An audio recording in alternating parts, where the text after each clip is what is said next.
Hello and welcome to this week's Midweek message.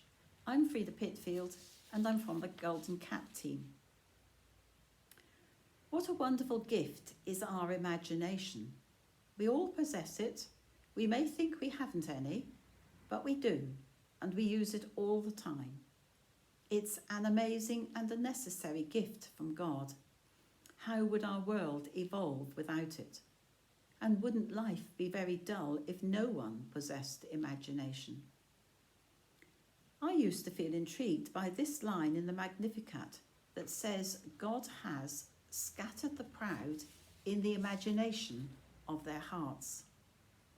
How richly worded is that? I was curious. Imagination has brought beauty, wonder, curiosity, and so much more into our lives and through the skill of others. Music can uplift or depress. It's beautiful, evocative. It can vividly take us back through time to another place, to a memory perhaps. Story can introduce us to things unknown, altogether new and different. And art we can gaze upon, we can see the same picture, the same scene, though, with our different ways of imaginative seeing, we may see something different from that of the artist. And we can be surprised by the creative language of others as we explore and question what we see, hear, read, and we are drawn into another world accessed only through the imagination. Think of Alice in Wonderland. Today I wonder how well our collective imagination is doing, besieged as it is with competition, computers, iPhones, television. Do people still find time to ponder, to wonder on the mysteries of life? Some like to take a walk in the countryside, and there they allow their thoughts and ideas to take shape. After all, the idea of power through steam was dreamed up through the imagination of Richard Trevithick as he sat in his kitchen waiting for a slow kettle to boil. In his imagination, he would watch the build-up of power through water gradually heating up the kettle, and he would imagine how steam might force a heavy machine to work usefully. Apparently, it's good for our mental health to allow our imaginations to wander now and then. One newspaper recently suggested that with our busy minds, it can be hard to find time to sit and let the mind wander. And the article continues that if we have a go, from time to time, we can all find ourselves with imagination in our hearts and wherever it will take us. And that's it, isn't it? Imagination allows us to wander in our thinking wherever we might like to go. The article suggests that if we let our minds wander, then we may enjoy daydreaming more than we expect. To daydream is to relax the tensions hidden in the mind and free ourselves from modern-day stress. An author in the Journal of Experimental Psychology said, and I quote, that after some exploration, their results suggested there is an inherent difficulty in our accurately appreciating how engaging just thinking can be. And this could explain why people prefer to keep themselves busy rather than taking a moment for reflection. End of quote. This year, the York Lent course begins by asking how we imagine God looks. Can we visualise God?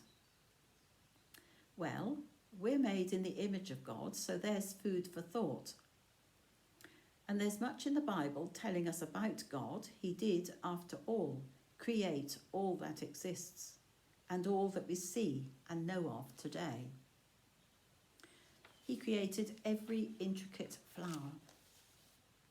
the beauty of ever-changing clouds, some ethereal, others like cotton wool.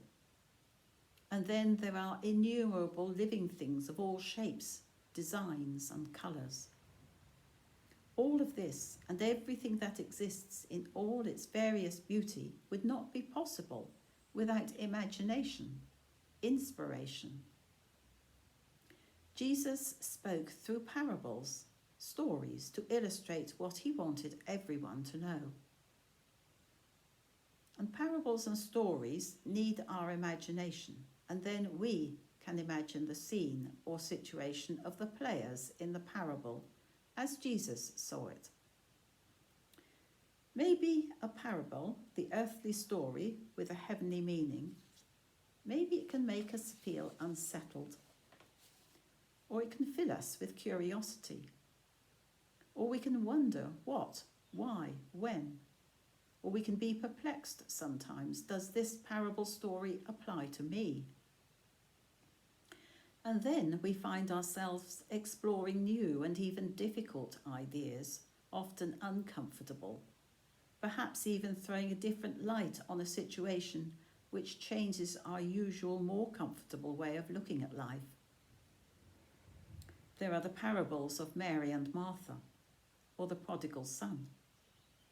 And we have probably all experienced their situations, and we can imagine the scene. We can put ourselves in the situation of those characters. We can even find ourselves with a certain sympathy for the characters that Jesus may not actually be highlighting at this time.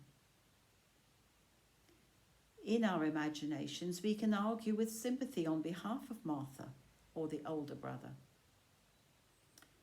God has given us this amazing, lovely gift of imagination. And it's through our imagination that we will see God, however imperfectly, as we assess all we know of God through the words of Jesus and the stories of people in the Bible and God's interaction with these people. And it's through our imagination that we can find ourselves able to speak to those who are no longer aware of these early teachings. Imagination also helps us to empathise and put ourselves into the situations of others, perhaps through story, drama, art, or dance, or poetry, and all enabled through the imaginations of others. What would our world be like if it were filled with people who possessed no imagination at all? So much of what we enjoy today simply would not exist without the initial spark of imagination that came from God. I'd like to end with a blessing. May God bless your imagination, that you may speak with others of your faith, feel amazed at the wonders of our world, truly empathise with others, and see God in all of those that we meet. Amen.